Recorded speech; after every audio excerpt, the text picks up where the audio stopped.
Naisip mo na ba kung paano kayang yanigin ng isang salita ang buong mundo? Huwag ninyong hamunin muli ang kalooban ng Pilipinas.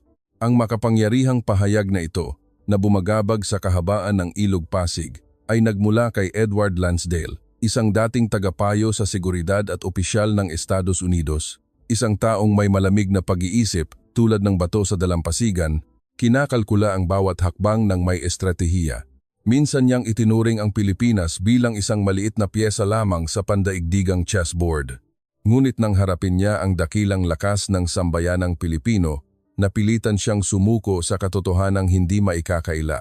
Ang Pilipinas ay hindi lamang isang lupain ng mga makukulay na jeepney o malugod ng ngiti, kundi isang bansa na may diwang matatag tulad ng puno ng Nara na tumatayo sa gitna ng anumang bagyo. Mga kababayan, kayo man ay isang negosyanteng nakikipaglaban sa larangan ng kalakalan, isang freelance na nagsisindi ng apoy ng pangarap, o isang entrepreneur na humahamon sa mga limitasyon, ang mga salita ni Lansdale ay gigising sa lakas na nasa loob ninyo. Ngayon, dadalhin namin kayo sa isang malalim na pagsisid sa kasaysayan kung saan pinatunayan ng Pilipinas na walang anumang kapangyarihan sa mundo ang makapagpapatay sa liwanag ng pagkakaisa at karangalan ng bansa. Upang maunawaan ang bigat ng mga salita ni Lansdale, huwag ninyong hamunin muli ang kalooban ng Pilipinas. Kailangan nating balikan ang pagtingin sa Pilipinas noong ika-20 siglo sa pamamagitan ng mga mata ng kasaysayan na puno ng mga hamon at dakilang tagumpay. Ang Pilipinas noong panahong iyon ay hindi lamang isang maliit na bansa sa Timog Silangang Asya, kundi isang lupain na naging larangan ng pagsubok para sa isang diwa ng bansang matatag na parang mga batong nakatayo sa tabi ng Ilog Pasig. Sa panahon na ang mundo ay pinaghaharian ng mga kanluraning kapangyarihan at napapaligiran ng mga kapitbahay na may matayog na ambisyon, ang Pilipinas ay nanindigan ng may karangalan tulad ng isang matandang simbahan ng Barasoin na ang mga ugat ay malalim na nakabaon sa lupa ng kasaysayan at kultura. Kayo, mga negosyante, freelance o entrepreneur, ay tiyak na nakaranas na ng mga hamon na tila napakalaki, tulad din ng Pilipinas na humarap sa mga kapangyarihang higit na malaki. Ngunit sa pamamagitan ng pagkakaisa at determinasyon, pinatunayan ng Pilipinas na walang imposible. Noong ika-20 siglo, ang mundo ay hinati ng kolonyalismo at mga hidwaan sa ideolohiya. Ang mga kanluraning kapangyarihan tulad ng Espanya at Estados Unidos ay tiningnan ang Pilipinas bilang isang teritoryo na naghihintay na masakop. Dumating sila na may dalang mga kanyon at modernong barkong pandigma sa pag-aakalang sa pamamagitan ng kanilang teknolohiya at kayamanan. Madali nilang madidiktahan ang kapalaran ng maliit na bansang ito. Maging ang mga kapitbahay na may malalaking hukbo ay minsang nagpahayag na tuturuan nila ng leksyon ang Pilipinas. Ngunit lahat sila ay minaliit ang Pilipinas. Hindi nila naunawaan na sa likod ng kagandahan ng simbahan ng San Agustin o ng kapayapaan ng isang pista ay nagtatago ang isang diwa na hindi kailanman sumusuko. Ang Pilipinas noong panahong iyon ay parang isang parol sa gitna ng dilim na bagamat tila marupok, walang anumang hangin o alon ang makapagpapatay sa liwanag ng pag-asa nito. Sa pagtatapos ng ika-19 na siglo at pagsisimula ng ika-10, hinarap ng Pilipinas ang panggigipit mula sa mga kanluraning kapangyarihan. Sinakop ng Espanya ang Pilipinas sa loob ng mahigit 300 taon at pagkatapos ay ipinasa ito sa Estados Unidos. Ang Pilipinas ay nasa gitna, tila isang mangga sa isang basket na pinipiga mula sa lahat ng panig. Ngunit dahil sa talino ng mga bayaning tulad ni Jose Rizal na gumamit ng kanyang panulat upang imulat ang isipan ng mga Pilipino, at ang katapangan ni Andres Bonifacio na itinatag ang katipunan na panatili ng bansa ang mithiin para sa kasarinlan. Ginamit nila ang diplomasya, reforma at pagkakaisa sa mga mamamayan. Ang mga Pilipino mula sa mga bukirin ng Luzon hanggang sa mga pamayanan ng Visayas ay nagkaisa upang ipagtanggol ang lupang tinubuan na tila nagdarasal sa loob ng simbahan ng Quiapo upang protektahan ang liwanag ng pananampalataya. Hindi lamang ang mga sundalo ang nanindigan, kundi ang buong bansa na nagkakaisa. Si Edward Lansdale, na nooy isang batang estratehista na nagmamasid sa politika ng mundo, ay nagtala ng kanyang paghanga sa Pilipinas. Isinulat niya na ang Pilipinas ay hindi lamang may intramuros o magagandang simbahan, kundi may isang bagay na higit na makapangyarihan, ang diwa ng mga mamamayan na handang isakripisyo ang lahat para ipagtanggol ang kasarinlan. Ang kanyang mga salita ay hindi papuri, kundi isang pagkilala mula sa pananaw ng isang malamig na tagapagkalkula. Nakita niya kung paano ang mga kanluraning kapangyarihan na dating tiwala sa kanilang mga kanyon at pera ay kinailangang umatras ng may kabiguan. Hindi dahil sa kakulangan ng armas, kundi dahil hindi nila naunawaan ang puso ng mga Pilipino na puno ng utang na loob sa kanilang bayan at pananampalataya. Sa pagpasok ng Cold War, ang Pilipinas ay naging isang mahalagang estratehikong punto sa laro ng politika ng mundo. Dumating ang Estados Unidos na may pag-asang gamitin ang Pilipinas bilang isang pader laban sa pagkalat ng komunismo. Nagdala sila ng pera at armas. Ngunit kasabay nito, sinubukan nilang pilitin ang Pilipinas na sumunod sa kanilang impluensya. Si Lansdale, na nooy nagsisimula ng magkaroon ng papel sa seguridad ng Estados Unidos, ay napansin na hindi madaling sumuko ang Pilipinas. Ang mga Pilipino, mula sa Batanes hanggang Jolo, ay nanatiling matatag sa kanilang pagkakakilanlan. Patuloy silang umaawit ng mga katutubong awit sa mga pagdiriwang, namumuhay sa diwa ng bayanihan at naninindigan sa prinsipyo ng pagkakaisa. Kahit gaano kagulo ang mundo sa labas, ang mga Pilipino ay patuloy na nagdiriwang ng Pasko na may mga parol na sumisimbolo sa pag-asa at nagdarasal sa mga simbahan para sa kapayapaan ng bansa. Noong dekada 1960 at 1970, hinarap ng Pilipinas ang mga panloob at panlabas na hidwaan, ang pakikipaglaban sa mga rebeldeng grupo sa loob ng bansa at ang tensyon mula sa mga karatig bansa ay naglagay sa bansa sa isang maselang sitwasyon. Ngunit hindi sumuko ang mga Pilipino. Ang mga estudyante sa Maynila ay nagmarcha upang manawagan para sa demokrasya noong first quarter storm na nagpapakita ng isang diwang hindi sumusuko sa kawalan ng katarungan. Ang mga magsasaka sa gitnang Luzon ay patuloy na nagbubungkal ng lupa at ipinagtatanggol ang kanilang mga nayon, habang ang mga tindera sa palengke ng Divisoria ay patuloy na ngumingiti at tumutulong sa kanilang komunidad. Isinulat ni Lansdale sa kanyang talaarawan na ang Pilipinas ay hindi lamang isang hukbo o isang gobyerno, kundi isang buong lipunan na nagkakaisa, tulad ng mga hibla ng sinulid na hinabi upang makabuo ng isang matibay na tela. Kahit gaano kalakas ang hampas ng alon, hindi sila nagkakawatak-watak. Ang nagpapaiba sa Pilipinas ay ang kakayahang gawing oportunidad ang mga hamon. Tulad ng itinuturo ng pananampalatayang Kristiyano na tanggapin ang pagdurusa upang makahanap ng kapayapaan, alam ng mga Pilipino noong panahong iyon na ang pakikipaglaban para sa kasarinlan ay hindi lamang tungkol sa digmaan, kundi tungkol sa pagprotekta sa kanilang paraan ng pamumuhay, relihiyon, at kultura. Mula sa mga kalsada ng Maynila na puno ng mga nagpoprotesta hanggang sa maliliit na nayon sa tabi ng mga ilog, lahat ay may bahagi sa misyong ito. Maging ang mga bata na tumutulong maghatid ng balita o ang mga matatanda na nagkukuwento ng mga alamat upang magbigay inspirasyon sa mga kabataan ay bahagi ng isang malaking puwersa. Si Lansdale, na dating tumingin sa Pilipinas sa pamamagitan ng malamig na mata ng isang estratehista, ay nagsimulang mapagtanto na hinaharap niya ang isang bansang hindi lamang lumalaban para sa tagumpay militar, kundi para ipagtanggol ang kanilang pagkatao. Sa pagbabalik tanaw, ang pagkatalo ng mga makapangyarihang bansa na sumubok na sakupin ang Pilipinas ay hindi dahil sa kahinaan sa militar, kundi dahil sa hindi pag-unawa sa puso ng mga Pilipino. Inakala ng mga Espanyol at Amerikano sa panahon ng kolonyalismo na magagamit nila ang puwersa para pasukuin ang Pilipinas, ngunit kinailangan nilang harapin ang matalinong diplomasya at nag-aalab na revolusyon ng mga Pilipino. Ang Estados Unidos noong panahon ng Cold War ay naniwala na ang pera at armas ay magpapasuko sa Pilipinas sa kanilang impluensya, ngunit hindi nila naunawaan na ang mga Pilipino ay naninindigan sa prinsipyo ng utang na loob sa kanilang bayan at sa kanilang malalim na pananampalataya. Ang ilang kalapit bansa na minsang nag-isip na turuan ng leksyon ang Pilipinas ay nakaranas din ng kabiguan nang harapin nila ang pagkakaisa ng mga mamamayan na handang ipagtanggol ang bawat pulgada ng kanilang lupain. Si Lansdale, bilang isang tagamasid na nakakita sa bawat galaw ng kasaysayan, ay naunawaan na hindi ito swerte o nagkataon lamang. Isinulat niya sa isang ulat sa kanyang mga nakatataas na, "Ang Pilipinas ay hindi nanalo dahil mas marami silang baril, kundi dahil mayroon silang isang bagay na hindi kayang sirain ng anumang armas, ang diwa ng isang bansa na nagkakaisa. Ang pahayag na ito ay hindi isang romantikong pagpupuri, kundi isang conclusion mula sa karanasang nakita niya mismo. Nakita niya ang larawan ng mga magsasaka na nagtatrabaho ng husto sa bukid upang suportahan ang kanilang komunidad. Nakita niya ang mga tindera sa palengke na tumutulong sa kanilang kapitbahay sa oras ng pangangailangan. At nakita niya ang mga kabataan na nagmamartsa para sa katarungan sa Maynila. Lahat sila ay bahagi ng puwersang nagpatayo sa Pilipinas.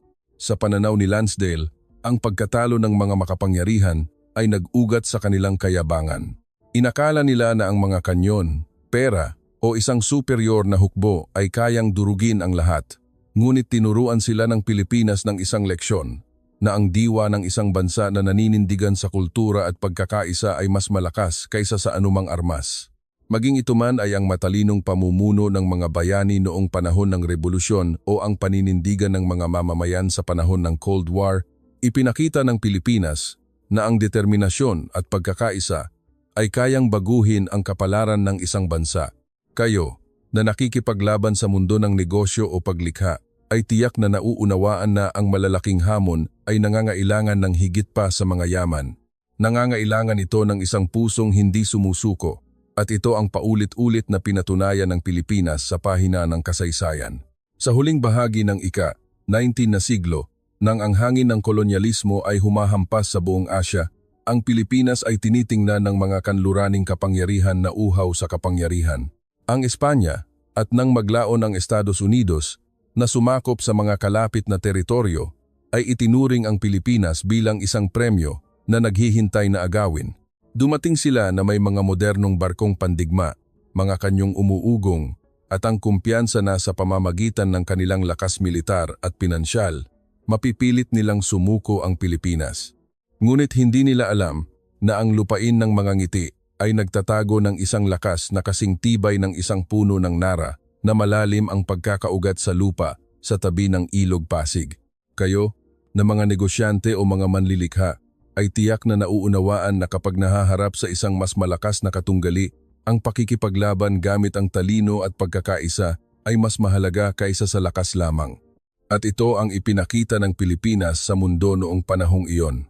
Sa panahong iyon, ang Pilipinas ay nasa ilalim ng pamumuno ng mga taong may pambihirang talino at pananaw, tulad ni Jose Rizal, na ang mga sinulat ay nagsilbing liwanag sa madilim na gabi. Natanto niya na ang direktang pakikipag-agawan ng lakas sa mga kapangyarihan tulad ng Espanya ay maaaring magdulot ng kapahamakan sa bansa. Kaya pinili niya ang landas ng matalinong diplomasya at pagmumulat na parang paglalaro ng chess sa isang pandaigdigang entablado na puno ng panganib. Nagpadala siya ng mga mensahe sa pamamagitan ng kanyang mga nobela, nagreporma sa pag-iisip ng mga tao at pinalakas ang loob ng bansa sa pamamagitan ng edukasyon at pagpapahalaga sa sariling kultura na parang pagtatayo ng isang pader ng karunungan upang protektahan ang kaluluwa ng bansa magpakailanman. Ngunit ang nagpatagumpay sa kanyang estratehiya ay hindi lamang ang kanyang talino, kundi ang lakas ng mga mamamayan na nanindigan sa kanyang tabi. Mula sa mga bukirin ng Luzon hanggang sa mga nayon sa Visayas, lahat ng Pilipino ay nakiisa sa misyon na ipagtanggol ang kasarinlan. Ang magsasaka na nagtatrabaho ng husto sa umaga ay hindi lamang nagtatanim ng palay para sa kanyang pamilya, kundi nagbabahagi rin upang suportahan ang komunidad. Ang mga tindera sa palengke ay nakangiti habang nakikipagpalitan ng mga produkto, ngunit ang kanilang mga puso ay puno ng determinasyon na panatilihin ang paraan ng pamumuhay ng bansa.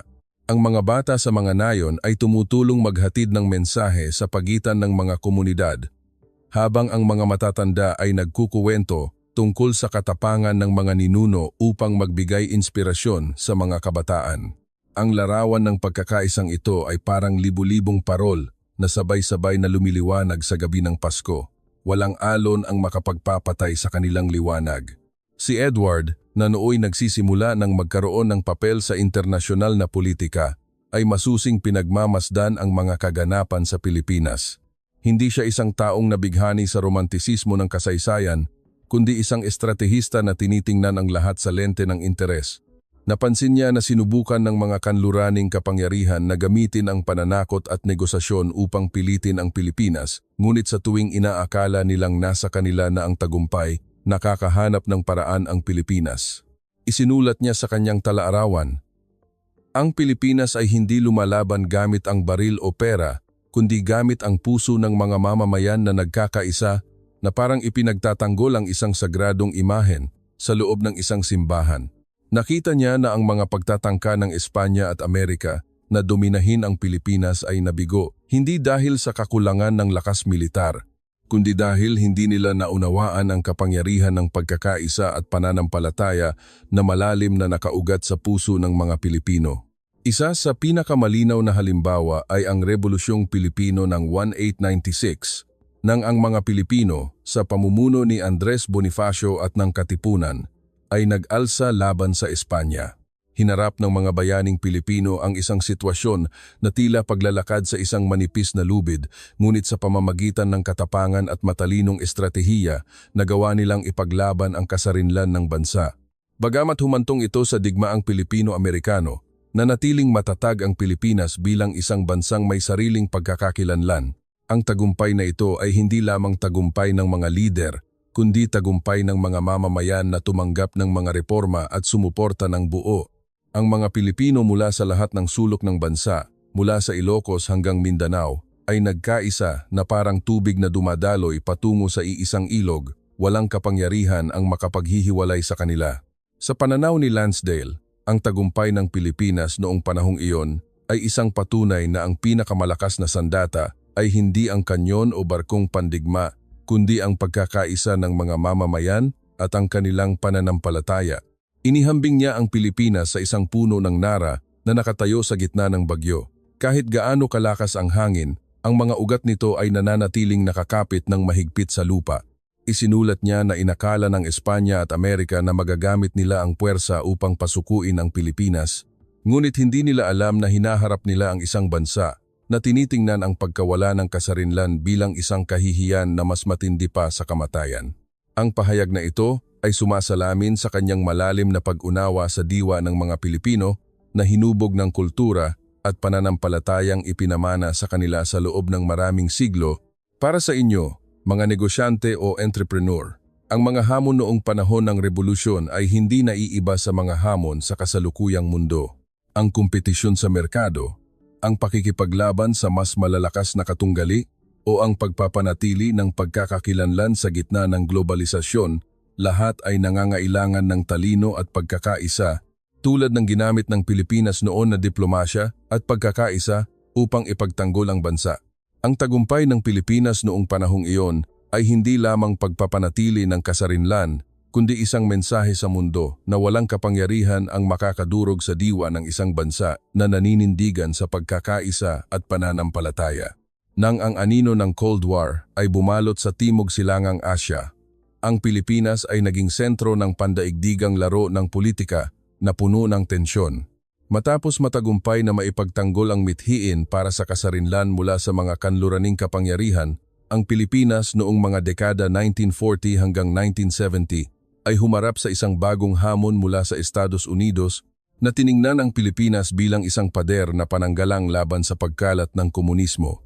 Dinala nila ang pera, armas, at mga tagapayo militar sa Maynila sa pag-asang makokontrol nila ang direksyon ng bansa. Ngunit pinatunayan ng mga Pilipino mula sa Luzon hanggang Mindanao na ang diwa ng isang bansa na puno ng pagkakaisa at pananampalataya ay mas malakas kaysa sa anumang armas. Kayo, mga negosyante o freelance, ay tiyak na nauunawaan na ang pagharap sa panggigipit mula sa labas ay nangangailangan ng higit pa sa pera o yaman. Nangangailangan ito ng isang pusong naninindigan sa sariling pagkakakilanlan, at ito ang ipinakita ng Pilipinas sa mundo noong panahong iyon.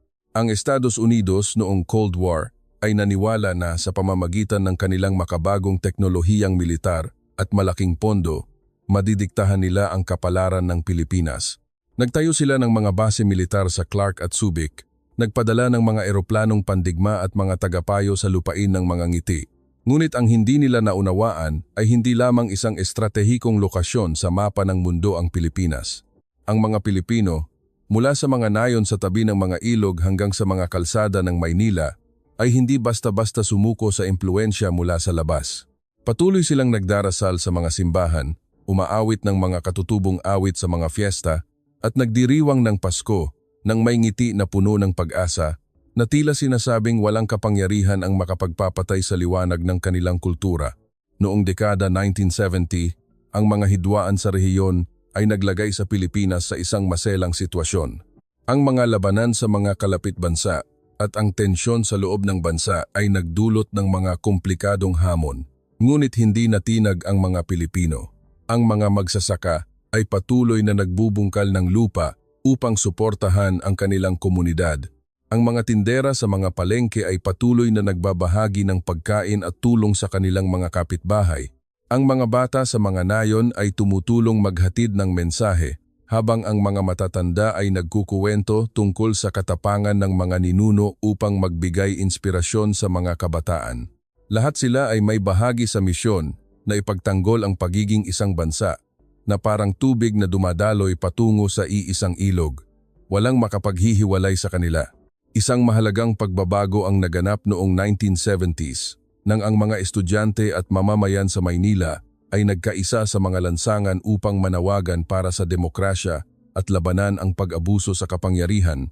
Ang mga kilos protesta na iyon, na kilala bilang First Quarter Storm, ay parang isang apoy na nag-alab, na nagpapakita ng diwa ng mga Pilipino na hindi sumusuko sa kawalan ng katarungan. Ang mga estudyanteng nagmartsa ay hindi lamang lumalaban para sa kanilang mga karapatan, kundi para sa kinabukasan ng bansa. Umawit sila ng mga kantang puno ng pag-asa, habang ang mga mamamayan mula sa lahat ng antas ng pamumuhay, mula sa mga negosyante sa Makati hanggang sa mga magsasaka sa mga probinsya, ay nakiisa nang may pusong puno ng pagkakaisa, na parang nagdarasal sa isang prosesyon upang ipagtanggol ang liwanag ng katotohanan ng bansa. Si Edward Lansdale, na nooy isang tagapayo sa seguridad ng Estados Unidos, ay masusing sinubaybayan ang mga kaganapang ito. Isinulat niya sa kanyang talaarawan na ang Pilipinas ay hindi lamang isang lupain na may magagandang simbahan o mga makukulay na pagdiriwang, kundi isang bansa kung saan lahat ay handang manindigan upang ipagtanggol ang kanilang pagkakakilanlan. Napansin niya na ang pagtatangka ng Estados Unidos na pilitin ang Pilipinas gamit ang pera at armas ay hindi nagawang pasukuin ang mga Pilipino. Nanatiling matatag ang mga Pilipino sa kanilang paraan ng pamumuhay, maging ito man ay ang pagsisindi ng mga kandila sa undas o ang pagtitipon sa mga fiesta upang magbahagi ng kaligayahan at pag-asa. Nagsimulang mapagtanto ni Lansdale na ang pagtatangka ng Estados Unidos na kontrolin ang Pilipinas ay parang pagsisikap na apulahin ang apoy gamit ang gasolina. Habang mas lalo silang nanggigipit, mas lalong nag-aalab ang diwa ng mga Pilipino. Ang mga kilos protesta na humantong sa People Power Revolution noong 1986 ay hindi lamang isang laban para sa demokrasya, kundi isang simbolo ng katapangan at pagkakaisa ng mga Pilipino.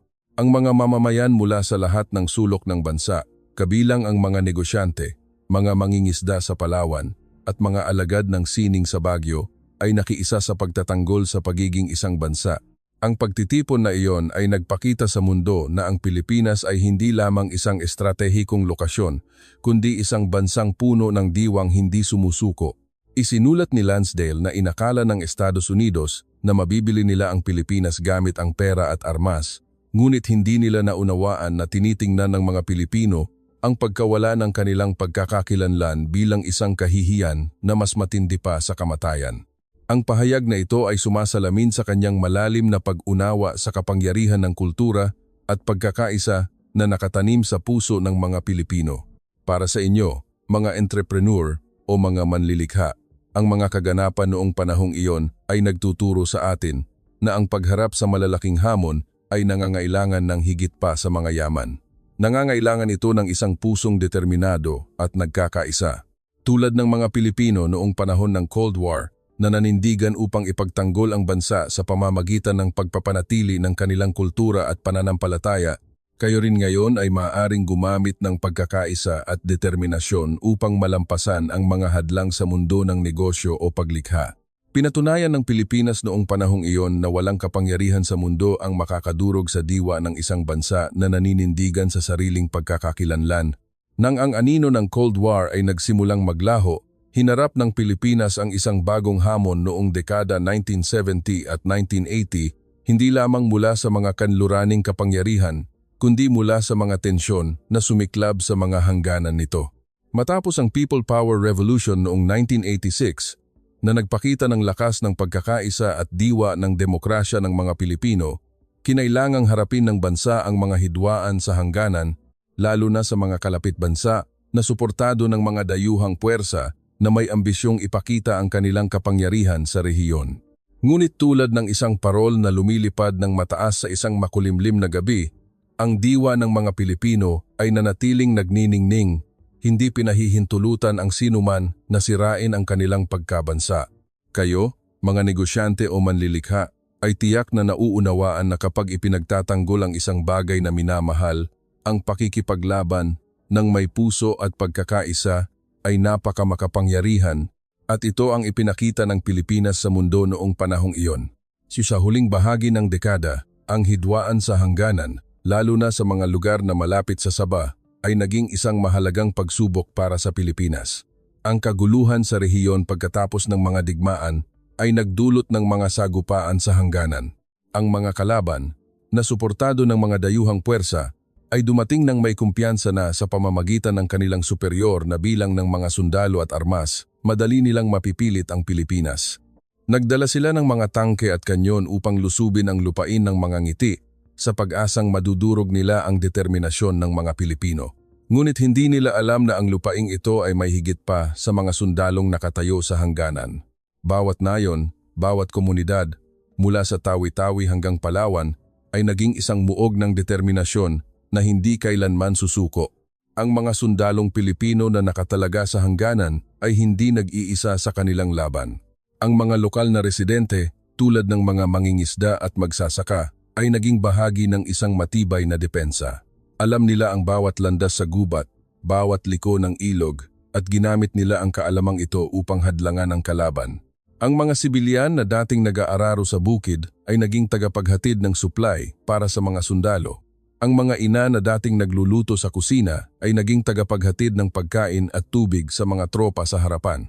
Ang mga bata sa mga nayon ay tumulong magbigay ng babala kapag papalapit ang kaaway, habang ang mga matatanda ay nagkukuwento ng katapangan ng mga ninuno upang palakasin ang loob ng mga mandirigma na tila ang buong bansa ay nagkakaisa sa isang bayanihan upang ipagtanggol ang kanilang tahanan. Ang masungit na heograpiya ng hangganan ng Pilipinas ay naging isang malaking kaalyado ng bansa. Ang mga bundok at gubat sa Mindanao ay naging natural na pader na humarang sa kaaway. Ang makikitid na daan at palikulikong ilog ay naging bitag para sa mga tangke at malalaking tropa ng kaaway. Ginamit ng mga Pilipino ang kanilang lokal na kaalaman upang maglagay ng mga patibong at hadlangan ang pag-usad ng kalaban. Bawat nayon ay naging isang kuta na hindi mapasok, na tila bawat tahanan ay nagdarasal para sa kaligtasan ng bansa. Ang pagkakaisang ito ay parang libu-libong parol na sabay-sabay na lumilipad patungo sa kalangitan. Walang hangin ang makapagpapatay sa liwanag ng kanilang pag-asa. Si Edward Lansdale, na nooy isang bihasang tagapayo sa seguridad, ay masusing pinagmamasdan ang hidwaang ito. Isinulat niya sa kanyang talaarawan na inakala ng kaaway na magagamit nila ang lakas militar upang durugin ang Pilipinas, ngunit hindi nila alam na hinaharap nila ang isang bansa na hindi lamang ipinagtatanggol ang kanilang lupain, kundi ang karangalan ng kanilang bansa. Tinawag niya ang sitwasyong ito na bitag ng kayabangan dahil minaliit ng kaaway ang Pilipinas. Inakala nila na ang superior na bilang ng mga sundalo at armas ay magbibigay sa kanila ng tagumpay, ngunit sa huli ay kinailangan nilang harapin ang kabiguan nang matuklasan nilang hindi lamang lumalaban ang mga Pilipino para sa tagumpay militar, kundi para ipagtanggol ang kanilang pagkatao. Sa loob lamang ng ilang linggo ng sagupaan, ipinakita ng mga Pilipino ang lakas ng pagkakaisa at katapangan. Ang mga puwersa ng kaaway ay dumanas ng malaking pinsala. Ang kanilang mga tangke ay natigil sa putik ng gubat, ang kanilang mga patrol ay hinarang ng mga lokal na residente na alam ang bawat landas, at ang kanilang pangunahing puwersa ay napaatras ng mga sundalong Pilipino na suportado ng mga mamamayan. Sa huli, kinailangang umurong ang kaaway ng may kabiguan na hindi naabot ang alinman sa kanilang mga layunin. Isinulat ni Lansdale na ang Pilipinas ay hindi nanalo dahil mas marami silang sundalo, kundi dahil ang lahat sa bansa ay nagkaisa upang ipagtanggol ang kanilang lupain at karangalan. Para sa inyo, mga negosyante o manlilikha, ang hidwaan sa hangganan noong panahong iyon ay nagtuturo sa atin na ang pagprotekta sa minamahal ay hindi lamang tungkol sa lakas, kundi tungkol sa determinasyon at pagkakaisa. Tulad ng mga Pilipino noon na nanindigan upang ipagtanggol ang bansa ng may pusong puno ng pananampalataya, kayo rin ngayon ay maaaring gumamit ng pagkakaisa at determinasyon upang malampasan ang mga hadlang sa mundo ng negosyo o paglikha. Pinatunayan ng Pilipinas noong panahong iyon na walang kapangyarihan sa mundo ang makakadurog sa diwa ng isang bansa na naninindigan sa sariling pagkakakilanlan. Mula sa dakilang tagumpay ng Pilipinas noong panahon ni Jose Rizal at Andres Bonifacio na nagpanatili sa mithiin ng kasarinlan mula sa mga kanluraning kapangyarihan, sa pamamagitan ng lakas ng mamamayan sa People Power Revolution noong 1986 at sa katapangan ng mga sundalo at mamamayan sa mga hidwaan sa hangganan noong dekada 1970, ang tatlong tagumpay na ito ay hindi nagkataon lamang. Ito ay isang patunay sa diwa ng isang bansa na kasing tatag ng mga ugat ng puno ng Nara sa loob ng isang sinaunang simbahan. Kayo mga negosyante, freelance o entrepreneur ay tiyak na nauunawaan na ang dakilang tagumpay ay hindi nagmumula sa swerte, kundi sa determinasyon, pagkakaisa at paninindigan sa mga ugat ng sariling pagkakakilanlan. Ang Pilipinas sa pahina ng kasaysayan ay nagturo ng isang mahalagang aral sa mundo at ang aral na iyon ay nananatiling makabuluhan para sa ating lahat ngayon. Ang tagumpay ng Pilipinas sa nakaraan ay nag-ugat sa lakas ng kultura at pagkakaisa na malalim na nakatanim sa puso ng mga Pilipino. Mula sa panahon ng mga dato na lumaban para sa kanilang kalayaan hanggang sa panahon ng mga bayaning tulad ni Rizal na gumamit ng talino upang mapanatili ang kalayaan, ang kulturang Pilipino ay parang isang matibay na pader ng intramuros na nananatiling nakatayo sa gitna ng mga bagyo ng pagbabago. Sa tuwing hinaharap ng Pilipinas ang mga hamon, maging ito man ay pananakop ng dayuhan o kaguluhan sa rehiyon, ang mga Pilipino mula sa lahat ng sulok ng bansa, mula sa Batanes hanggang sa Tawi-Tawi, ay nagkakaisa na parang libu-libong parol na sabay-sabay na lumiliwanag sa gabi ng Pasko. Walang alon ang makapagpapatay sa liwanag ng kanilang pag-asa. Si Edward Lansdale, na nakasaksi sa lakas ng Pilipinas sa mga panahon ng krisis, ay nagsulat na, ang Pilipinas ay hindi malakas dahil sa isang malaking hukbo, kundi malakas dahil sa kultura at diwa ng mga mamamayan nito na hindi sumusuko. Binigyang diin niya na ang nagpapaiba sa Pilipinas ay ang kanilang matibay na pananampalataya at ang kanilang utang na loob sa kanilang bayan. Sa tuwing hinaharap ng mga Pilipino ang isang kaaway, hindi lamang nila ipinagtatanggol ang kanilang lupain, kundi pati na rin ang kanilang karangalan at paraan ng pamumuhay.